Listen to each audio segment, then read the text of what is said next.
Bonjour à tous, merci beaucoup. Avant de commencer, je voulais vraiment remercier l'UNAFAM de me faire confiance, moi qui suis qu'un très très jeune psychiatre, pour participer à ce colloque. Et puis, donc je suis vraiment très heureux, très honoré.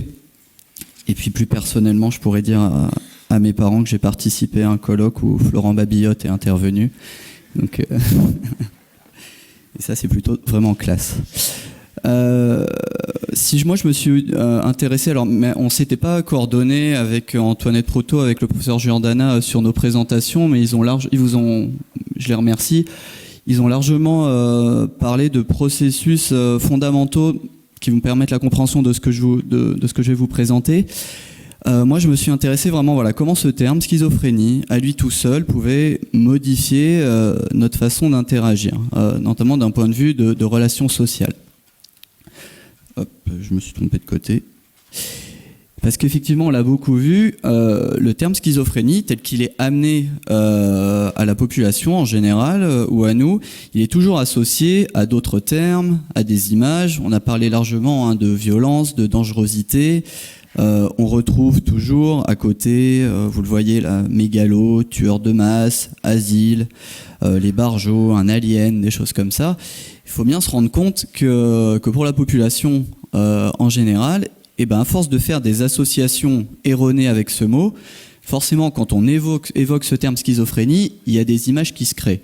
On ne peut pas demander à la population d'être très calée et d'être très au point sur toute la schizophrénie. Donc les pauvres gens, ils prennent ce qu'on leur donne, et ce qu'on leur donne effectivement, c'est des associations d'images ou de termes. Ça a été dit, la conséquence sociale, la conséquence au quotidien, c'est la mise à distance. Il y a une réelle volonté de mise à distance sociale des patients atteints de schizophrénie. Et que ça soit dans toutes les sphères. On a vu que ça soit pour le logement, que ça soit pour le travail, pour les relations sociales, pour l'accès à leurs droits, ce qui est très important, et aussi pour l'accès aux soins. Alors c'est vrai le professeur Giordana en a parlé, mais la stigmatisation particulière de la schizophrénie est un facteur pronostic très négatif parce qu'elle augmente la période de psychose non traitée. C'est très compliqué, on en a parlé en introduction, de consulter un psychiatre c'est compliqué, d'aller à l'hôpital psychiatrique c'est compliqué. Alors nous à Montpellier on n'a pas les 5, les 5 calamités, mais je parlais avec un étudiant en architecture qui a fait sa thèse sur le tram de Montpellier, et à Montpellier tous les hôpitaux sont alignés, il y a un arrêt de tram par hôpital, sauf à l'hôpital de la Colombière, qui est l'hôpital psychiatrique, où ça tourne, ça fait un magnifique virage, mais ça ne s'arrête pas. On va un peu plus loin, 200 mètres, donc voilà. Donc, nous psychiatres, on doit s'arrêter avant, après, prendre le vélo.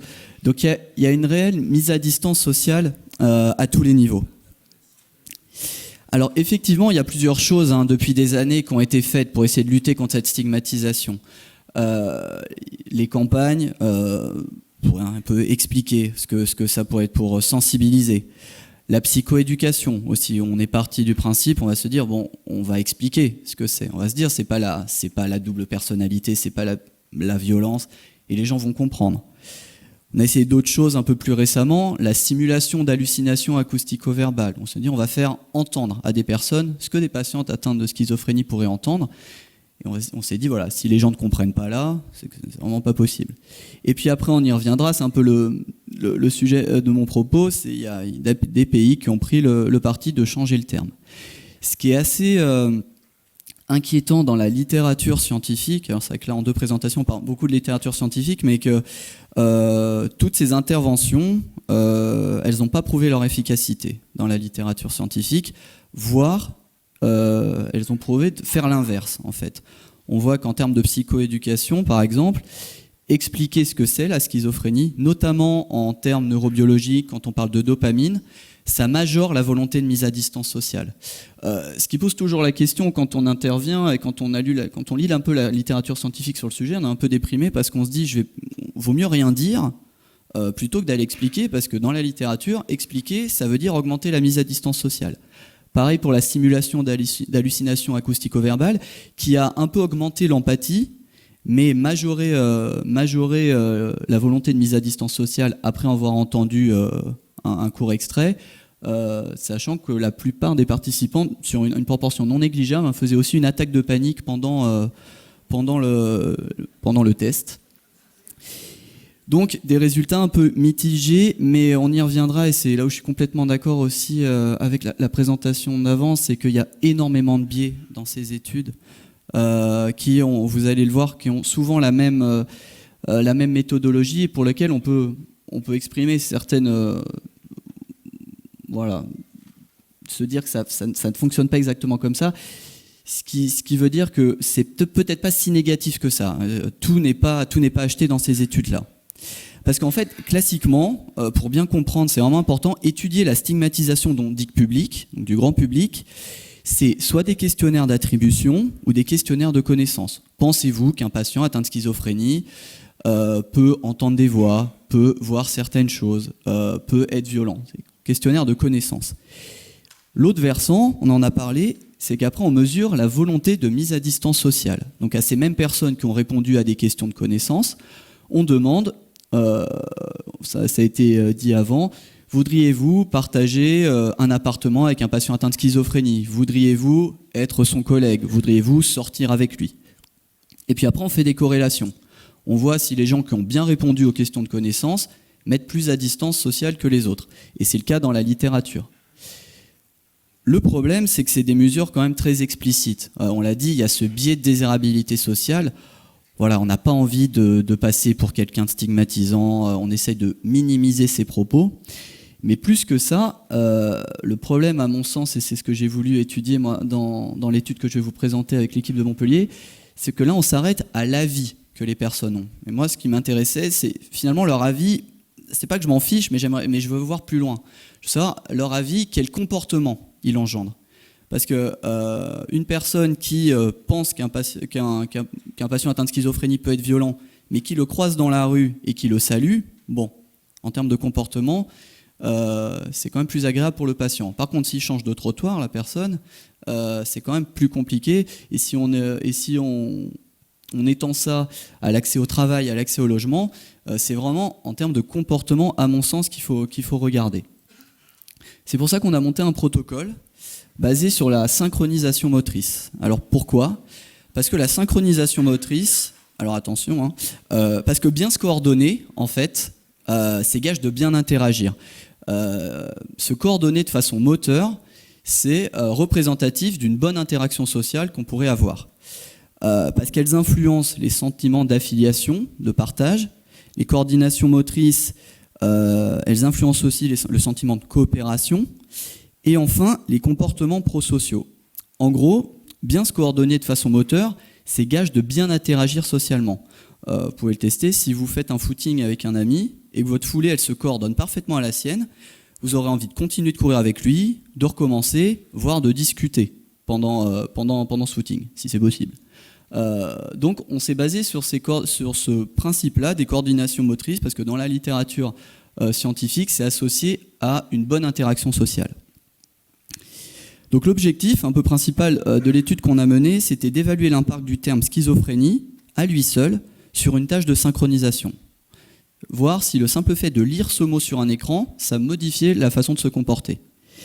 Et dans un second temps, on a voulu évaluer l'impact d'un autre terme proposé dans la littérature, il y en a plusieurs, à savoir le trouble de l'intégration neuro-émotionnelle sur la même tâche de synchronisation, pour savoir si ça avait un impact. Donc la tâche, alors là je ne sais pas si c'est moi qui dois lancer la vidéo. Alors normalement c'est la régie. Alors la tâche de synchronisation motrice, si la vidéo se lance, sinon je vais vous la décrire. Ah voilà. On a demandé à des sujets de coordonner un point à l'aide d'un joystick à un autre point qui se déplaçait de gauche à droite sur un écran. Donc les personnes étaient seules dans la salle et avec cette consigne-là, de déplacer le point en essayant de suivre le plus possible le point du bas qui se déplaçait. On a fait croire au sujet... Ah, du coup, il n'y a plus mes diapos qui passent. On peut arrêter la vidéo. Donc la vidéo ne s'arrête plus. Donc ça, c'est moi qui essaye de me synchroniser. Super. Donc, avant de faire cette tâche, ce qui est important de savoir dans cette idée de désirabilité sociale, c'est que les personnes qui venaient ne savaient pas le thème de l'étude. Ils ne savaient pas que c'était sur la stigmatisation de la schizophrénie, pour éviter le biais de désirabilité sociale. En fait, ils pensaient venir tester un logiciel un peu type Skype pour l'hôpital, pour faire des vidéoconférences. Ça évitait le biais de désirabilité sociale. On essaye un peu. Donc, en fait, on a fait croire aux participants que tour à tour, le point qu'ils devaient suivre était déplacé par un patient souffrant de schizophrénie, par un patient souffrant d'un trouble de l'intégration neuro-émotionnelle ou par un sujet sain, ces 3 personnes étant installées dans une pièce avec le même matériel. Donc on a recruté 40 sujets, donc il y avait une préparation à la tâche. La personne avait la petite sonnerie Skype qui se mettait sur son ordinateur. Était noté par exemple, vous allez essayer de vous synchroniser avec un patient atteint de schizophrénie, et puis le point commençait. Donc il y avait 5, sauf qu'en réalité, dans l'autre salle, il n'y avait personne.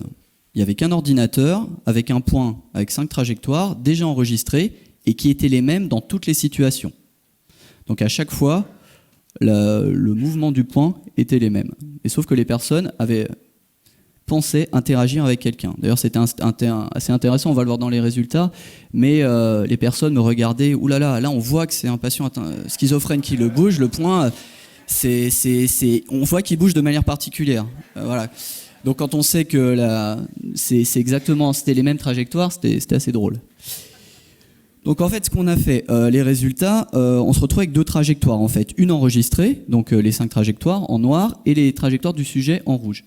Et ce qu'on regardait en fait, c'est l'erreur de position relative moyenne. Est-ce que les gens s'étaient désynchronisés en fait? Et ce qu'on a trouvé, c'est que de manière significative, quand les personnes pensaient interagir avec un patient atteint de schizophrénie, eh ben, ils se synchronisaient moins bien en fait. Alors toujours face à un point sur un écran. Hein. Et seul dans une salle. Alors qu'en utilisant l'autre terme, il n'y avait pas de différence significative avec le sujet sain. Donc la coordination était la même. Alors attention, on va expliquer ces résultats, hein. Ça ne veut pas dire que c'est un terme magique, hein, le trouble de l'intégration neuro-émotionnelle, mais en tout cas, face à uniquement écrit schizophrénie sur un écran, tout seul dans une salle, les gens ont modifié leur façon de se comporter. Ce qui est assez inquiétant, c'est qu'on leur a fait passer des questionnaires juste derrière. Et en fait, les personnes n'ont pas conscience du tout qu'ils ont eu plus de mal à se coordonner et n'évoquaient pas de stéréotypes négatifs. Donc après, c'est comment lutter contre un comportement inconscient, c'est tout le problème. Donc globalement, comment ça marche? On s'est dit, typiquement, la représentation schématique d'un traitement sémantique, on lit le mot lapin, et puis notre cerveau a des images qui lui sont associées. Si on applique ça au terme schizophrénie, on l'a dit, je l'ai dit en préambule, hein, lire le terme schizophrénie, se dire associer tout un tas d'images qui nous sont livrées par toutes les voies possibles et imaginables au quotidien. Donc on voit la violence, le dédoublement de personnalité. À la lecture du mot, on active un stéréotype. Et en fait, alors c'est la diapo un peu complexe, ne vous inquiétez pas. En fait, l'idée, c'est qu'il y a des modèles qui expliquent comment activer un stéréotype, ça entraîne une représentation comportementale et un changement. Typiquement, donc, on active le stéréotype schizophrénie, et en fait, en fonction de la tâche qu'on a à faire et de l'attention qu'on porte, soit sur autrui, soit sur la situation, eh ben, on a une représentation et on change un comportement. Donc, je vous ai illustré ça de manière simple. En gros, les personnes telles l'hypothèse qu'on fait, c'est qu'ils ont lu le terme schizophrénie sur l'écran, ils ont eu une représentation, ils ont induit un stéréotype dans leur cerveau, ce qui a entraîné une dégradation de la tâche de synchronisation motrice, et donc par extension, comme elle est un peu une représentation des interactions sociales, cette synchronisation motrice, eh ben ça pourrait entraîner une dégradation de l'interaction sociale. Ce qui pose question parce qu'on sait qu'en termes de réhabilitation, de rétablissement, on fait énormément travailler les habiletés sociales aux usagers. C'est bien, le problème c'est que si la rencontre avec quelqu'un est biaisée dès le terme, en fait, et ce qu'on voit dans l'étude, ça ne sert pas à grand chose, en tout cas ça fait perdre du temps aux usagers. D'autres choses à faire que de travailler des choses qui seraient biaisées uniquement par la faute de l'autre, en fait. Quant à l'autre terme, alors là, qui est donc effectivement trouble de l'intégration neuro-émotionnelle. Alors moi quand j'ai vu les résultats, j'étais hyper content, on utilise un autre terme, ça ne dégrade plus, voilà, il faut changer, c'est sûr. C'est pas aussi simple que ça. Il faut bien savoir que le trouble de l'intégration neuro-émotionnelle, pour vous, pour moi, encore plus pour les gens qui ont participé à l'étude, en fait, il veut rien dire. Ça n'existe pas. Donc, il n'y a pas d'induction stéréotype. En tout cas, moi, c'est l'hypothèse que j'en ai fait, c'est qu'il n'y a pas comme il n'existe pas, il n'y a pas d'image associée. Et comme il n'y a pas d'image associée, il n'y a pas de modification de comportement. Et du coup, il y a une absence de dégradation, il n'y a pas de dégradation de l'interaction sociale. Donc ça ne veut pas dire que le mot est magique. Ce qu'il faut retenir, c'est qu'à lui seul, le terme schizophrénie, il a modifié le comportement des personnes. Changer le terme, ça n'a pas modifié le comportement. Mais par contre, et c'est pas parce qu'il est mieux, en tout cas c'est que pour l'instant, il n'est associé à rien. C'est-à-dire que si on l'associait, si on changeait, qu'on l'associait au même stéréotype, s'il n'y avait pas un travail de fait en amont, ça changerait rien en fait. Pour reciter la Colombière, d'anciens psychiatres de Montpellier me disent l'hôpital de la Colombière, avant ça s'appelait Fondorel. Et quand ça a changé, les patients qui étaient hospitalisés via les urgences, qui devaient être hospitalisés sur la Colombière, on leur disait vous avez été hospitalisé, ah non, je veux pas aller à Fondorel, non mais vous inquiétez pas, vous allez à la Colombière. Et voilà, bon bah dans ce cas-là, bon maintenant il y a le même problème pour la Colombière. Hein. Et il n'y a toujours pas le tram. Donc ce qui est intéressant, en tout cas, ce qu'on a noté d'intéressant de nous pour notre étude, hein, même si toujours subjectif, vu qu'on s'auto-juge, hein, c'est comme les auto-experts, c'est que c'est une approche expérimentale. Hein. Moi, je suis persuadé que comme ma collègue précédemment, que la stigmatisation, l'étude de la stigmatisation a vraiment besoin d'approche scientifique au même niveau que tous les centres d'intérêt autour de la schizophrénie. Et d'avoir les mêmes outils pour pouvoir le travailler, parce que c'est vraiment des phénomènes complexes, à apprendre à tous les niveaux, parce qu'on a vu que quand même la littérature, même s'il y a des biais, même si c'est critiquable, la littérature scientifique, on peut faire aussi mal quand on essaye de déstigmatiser, donc c'est vraiment important de se poser dessus. Après, c'est la première fois, à notre sens, qu'il y avait une mesure implicite, c'est-à-dire pas de questionnaire, où les gens ne savaient pas pourquoi ils étaient là, ils faisaient un comportement qui de toute façon était inconscient. Ça permet de savoir comment les gens vont réagir vraiment. Du coup, l'absence de biais de désirabilité sociale et une vraie réponse quant à l'impact du mot, parce qu'on entendait beaucoup « oui mais le mot ci, oui mais le mot ça ». Bon bah, c'est une première étude sur un petit nombre de sujets, hein, évidemment, mais ça donne une idée de est-ce que le terme à lui tout seul, entre guillemets, sans symptômes, sans patient, sans image reçue, voilà l'impact qu'il peut avoir. Voilà, pour conclure, je citerai Albert Camus qui dit que mal nommer les choses, c'est ajouter au malheur du monde. Merci de votre attention.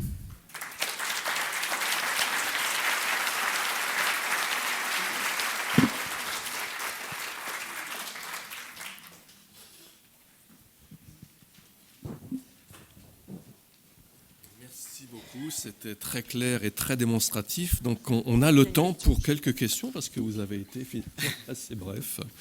Donc qui souhaite intervenir ? Moi, je voudrais simplement poser la question de savoir si c'est pas l'ensemble de ces raisons qui fait que les psychiatres ne posent pas de diagnostic. Alors, ne nomment pas la maladie dont souffrent les usagers, on va dire. Alors je ne me mettrai pas à la place de tous les psychiatres. Ça a été le débat du Japon. Hein. Le Japon, c'est pour ça qu'il faut toujours se méfier quand on lit leurs études, c'est que le diagnostic n'était plus posé à cause de la stigmatisation. Du coup, l'étude, elle est faite. On n'a pas montré que ça a déstigmatisé de changer le mot, mais en tout cas, le diagnostic a été plus posé derrière, un an et demi, 2 ans après. Après, évidemment que... moi, de ma propre expérience, quand je discute avec un des usagers du centre de savoir est-ce qu'il faut dire son diagnostic, est-ce qu'il ne faut pas le dire, à un entretien, des choses comme ça, moi, c'est vrai que pour l'instant, je lui conseille de ne pas le dire. On travaille sur des jeux de rôle d'expliquer, de justifier 3 ans, 4 ans de pause sur un CV, des choses comme ça. Mais pour l'instant, clairement, les dés sont pipés pour les usagers atteints de schizophrénie. Donc, tant qu'on n'aura pas mieux organisé ça, qu'on n'aura pas mieux lutté contre ça, ça me paraît compliqué de leur demander de tout porter et d'assumer le diagnostic et du coup de se confronter aussi à l'échec bien au-delà d'autres personnes. Donc effectivement, je pense que le diagnostic, on doit le poser parce qu'il y a l'autre question aussi, c'est quand il n'y a pas de diagnostic, il n'y a pas de réponse, il n'y a pas de soins, il n'y a pas accès à tout ce qui existe aussi. Donc mais après, on peut poser un diagnostic, en parler avec l'usager, en parler avec la famille, et puis se garder d'autres sources quand il s'agit d'aller parler au directeur de Burger King ou n'importe où. Je dis ça parce que j'ai eu un directeur de Burger King avant-hier au téléphone pour un de mes patients. Donc voilà.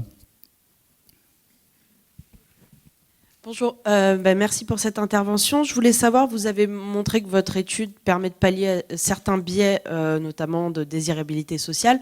Quels sont les biais justement de votre propre étude? Quelles seraient les limites, outre, vous avez dit, un échantillon de 40 personnes qui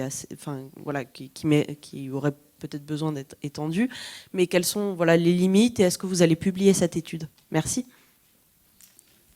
Alors comme c'est ma première étude, je galère vraiment à écrire l'article en anglais. Il est écrit, il est en relecture par mes chefs. J'aurais pu l'écrire en français, c'est vrai. C'est pas parce qu'on publie en français qu'on ne peut plus publier en anglais ensuite. Hein. C'est vrai, je vais leur dire. Alors les biais, finalement il n'y en a pas beaucoup, c'est pas des biais classiques, mais ça serait plus de dire, et c'est vrai, hein, on dit que la coordination motrice dans la littérature, c'est lié à la relation sociale. On est loin aussi quand même d'une relation sociale écologique, en fait. C'est quand même quelque chose dont on utilise donc on pourrait plutôt réfléchir, moi j'y réfléchis, à d'autres choses. Par exemple, un autre type de protocole où on demanderait à une personne de serrer la main ou des choses comme ça, un truc un peu plus écologique, ce qui permettrait qu'il y ait une personne en face au lieu que d'un mot. Après, moi, le gros biais que je vois, c'est qu'effectivement, même si il y a une forte corrélation dans la littérature, ça reste une tâche de synchronisation motrice qui n'est pas une tâche d'interaction sociale dans une pièce avec quelqu'un où on discute.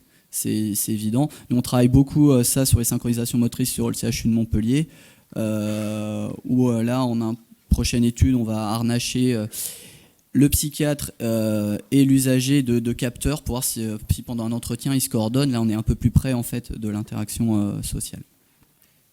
Moi, j'aimerais poser une petite question concernant ce qui se passe dans le monde scientifique actuellement. On se pose la question effectivement de la nomenclature des pathologies, mais aussi la nomenclature des médicaments. Lorsqu'on donne un antipsychotique, ça veut dire qu'on désigne a priori que la personne qui reçoit cet antipsychotique finalement souffre d'épisodes psychotiques. Si on donne un antidépresseur, ça veut dire qu'effectivement c'est pour traiter une dépression. Et donc il y a tout un groupe de travail au plan international aujourd'hui qui vise à renommer les médicaments, non pas pour cibler une pathologie, finalement stigmatiser la personne qui va recevoir le médicament, mais indiquer quelle est l'action du médicament. Donc, au lieu de parler d'antidépresseurs, on parle d'inhibiteurs de recapture de la sérotonine. Et ça s'adresse non seulement à des personnes déprimées, mais à d'autres personnes aussi qui vont réagir positivement à ce médicament et qui ne sont pas du tout dépressives. C'est la même chose avec les antipsychotiques, les antiépileptiques, etc. Donc, il vaut mieux nommer les médicaments en fonction de leur mode d'action, parce qu'effectivement, ça ne s'arrête pas au traitement d'une pathologie, mais c'est utilisé pour d'autres pathologies.